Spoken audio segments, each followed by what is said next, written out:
Oh, this is TribPreps series week 4, video series week 4 already, Todd. Week I 4. know. It feels like It's- yesterday we started this whole thing. I know. It always happens like this. So we're into conference games, which is nice. Starting to see some things materialize. I guess Alaska hasn't played one yet. Yeah, so yeah, they'll exactly. get to play Logan tonight and finally get their conference season going. But it'll be nice to have everyone going in the games that really matter. Yeah, for sure. And I am Alex Van Houten, taking over the hosting duties for Colton, who is, of course, Not here. not here, doing great things at Wisconsin State Journal. Yes. And we're going to miss him a lot, but we're going to try and do our best to fill in for him. So I'm Alex. This is Todd Somerfeld, sports editor. And like I said, we're on week 4 here. We'll just run quickly through the list of games we have going on. Like Todd said, conference play starting up. So that means the list is a little bit shorter. So MVC, Holman versus Central at UWL. Todd will be at that game. MVC Logan at Alaska. I'll be at that one. Toma at Sparta. We'll have Steve Rundio there to Toma Journal. And then over to the SWAL Conference, Lancaster at Alaska Luther. Aquinas coming off their first conference win last week, facing off against Cuba City, making the journey over there. And then over to the Scenic Bluffs, we have Hillsborough at Brookwood, Vanguard at Reseda, and then South Central, Prairie du Chien at Westby, Viroqua at Arcadia, and then Dairyland, Whitehall at Melrose Manduro, Blair Taylor at Eliva Strum, and Ridgeland Valley, Highland at DeSoto, and in Caledonia, at the Southeast White, we have some Broda Mazeppa and Caledonia. And then non-conference, we still have a couple non-conference slates. Lake Mills is now facing West Salem, who's looking for their first victory, of course, and we have Cashin at Ithaca. And for our first games here, we'll start out with Holman versus Central. Todd, you're going to be there. And the big story is obviously this is going to be the first game without Jordan Davis. Yes. Broken collarbone. They played almost all the last game without him. So Yeah, there you go. they're already used to it. They're already used to it a little against bit. Toma, but Holman will be a different animal. Yeah. A different defense that will challenge Johnny and the rest of the Central team. I'm interested to see if Johnny has to play safety this time. They've had some injury issues at the position. Mm-hmm. He had to go out there and play last week, which probably isn't the preference of anyone, other than the fact that you have another good athlete on the field. Mm-hmm. So we'll see if he has to go out and play both ways. Because, offensively, he's going to have to do a lot. He had to do a lot before, and it's just going to increase without Jordan around. Yeah, and Johnny, he's been great with his legs, like you said, this year. He's been phenomenal. He's a phenomenal runner, but that was with Jordan on the field. Yes. And teams, right now, there is not real any threat outside of Johnny Davis. You have Terrence Thompson who's sort of coming into his own, but I would expect him to get double teamed as well. And, maybe they could finally get, Peter Fleming, a guy like that, really get him involved more this week. You got to get some more running other than Johnny, and they do have some guys that can do it. So, but again, like I said, against Holman, it's going to be a lot different. Holman has a good defense, very hard hitting, very physical. Mm-hmm. But you have to remember, on the same field last year, Holman went way ahead. Yeah. They were up 21-0, and Central came back, and Holman had to kick a field goal on the last play of the game to win. So I thought it was over at halftime at that time. I remember Johnny Davis getting sacked on the last play of the half, and I thought that kind of broke Central's back. And then he came back, and they came, went right down the field and went right at Holman. So we'll see what Coach Service and the staff can put together in terms of a game plan for this. I think going in, you have to think Holman is the favorite. Mm-hmm. But when you have Johnny Davis on your side, it's hard to say anything's impossible. Yeah, you can't count them out when you have a guy like that. No, absolutely. And it started last week, just in the post-game huddle. Travis Kowalski, the Holman coach, told his team, get ready for the hype. There's going to be hype at Central. And at the time, we knew that Jordan got hurt. We didn't know how serious it was or anything, but I don't think they're going to look at it as lowering any of the hype for it. It's still Holman Central, and they've had some good games, and like I said, Johnny Davis is on the field, so Holman can't count on anything. And one of the things too, I think is going to be something to watch is can the Central defense, respond? It feels like this is kind of the time that they really, really need to step up the most. Absolutely, because Holman can grind out drives, and they had a 98-yard touchdown drive last week against West Salem, and West Salem I thought played well defensively in that game. They were physical, just as West Salem always is. There's a lot less bodies at Central right now than at West Salem. I'm sorry, now than there has been in the past. But that didn't change the way they played, and they made Holman work for that. I was impressed with the way Holman played all around, but West Salem really made him work. So Central's going to have to do that, and we'll have to see if they can do it. And you mentioned West Salem. That's also one of the games we're going to be keeping an eye on. Obviously, Lake Mills picking up a terrific victory against Onalaska last. Lake Second Mills is good. Yeah, they're good. They beat Onalaska, a great team. Last second field goal was snap went high, right? Yeah, Watch that. They had a touchdown call back. Yeah. So the ending didn't go Onalaska's way, but Lake Mills has been a good team. It's a smaller school, but they can play with the bigger schools. Obviously, I still think Onalaska's going to have a very good team this year. Yes, they have a loss now, but I think that's a great win for Lake Mills. I think West Salem, they're doing some position changes right now.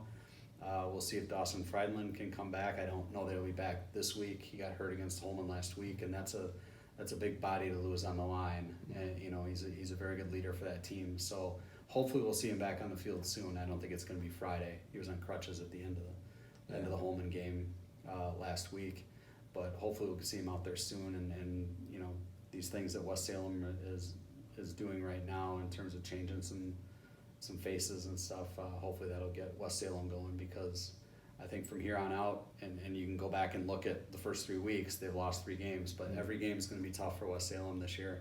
Doesn't mean they can't go out and win some of these games, but I think they're going to have to go out and play well, very well, to get wins. It feels like defensively, they're there, West Salem.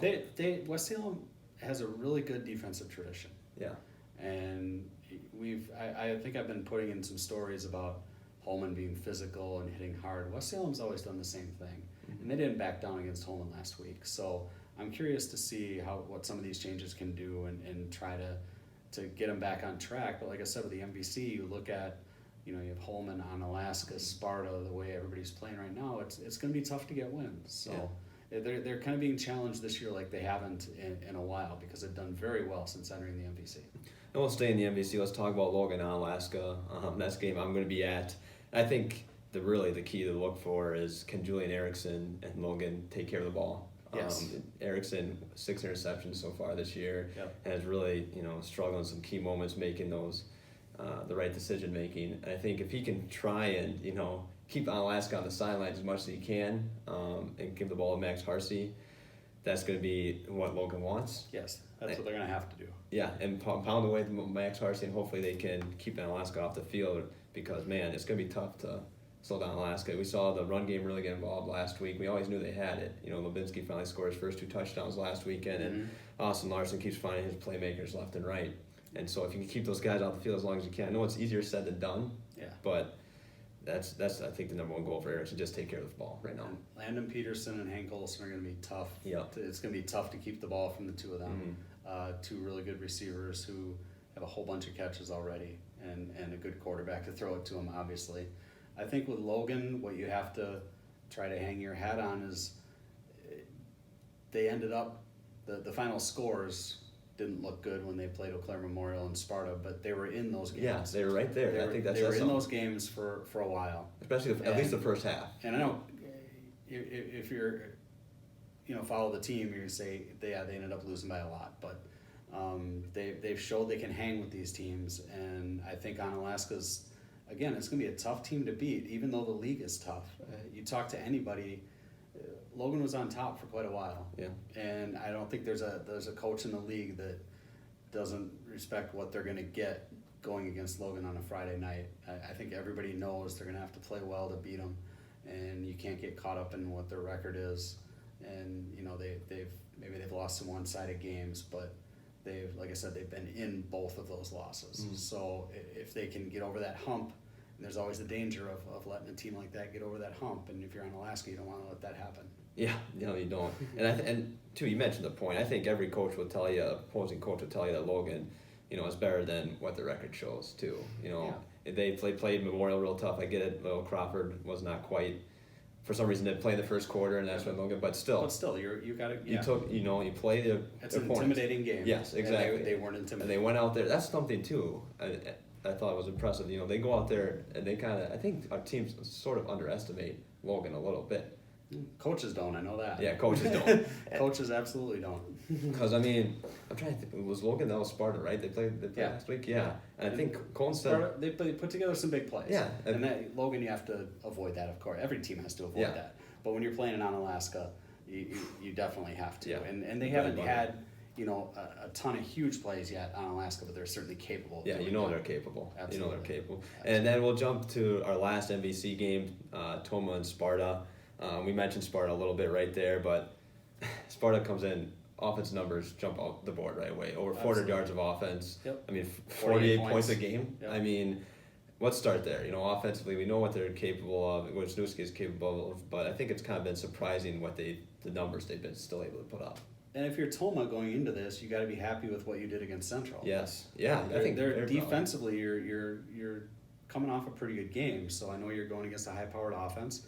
You're going against a high-powered offense last week, and held your own there. So you at least have something to build off of going this game. Now Sparta just hasn't been stopped by anybody at this point, and they've just been a fun team to watch just because you didn't know some of the faces that were going to be able to do anything, and they've had a lot of them come through and do it around Kolesneski. But off to a great start. It's always a great game. I mean, this series started in 1894. Yeah, that's right. Yeah. They played each other over 100 times. And this is a really big deal to both of these cities to win this game.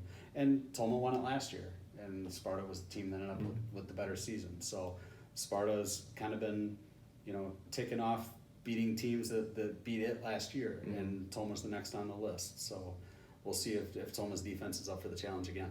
And it seems like Toma, they're starting to kind of find themselves a little bit. It seems like Justin Gerke's kind of established himself at quarterback, and they finally kind of feel like they have some a little bit. Yeah, I feel like they got some momentum. They didn't win last week, but I think they come in with momentum. Yeah, that like you mentioned, that 3-point loss to Central, obviously Central was going through a lot of emotions what was happening, but right. I mean, Toma came back and played. That says something right there. Yep. That definitely says something. Well, that should do it for us. I actually did miss a couple games on our schedule, and like Todd told me I was going to miss, and I did. So we missed a couple from the South Central Wisconsin Dells at GET. We'll be looking at that one Friday night.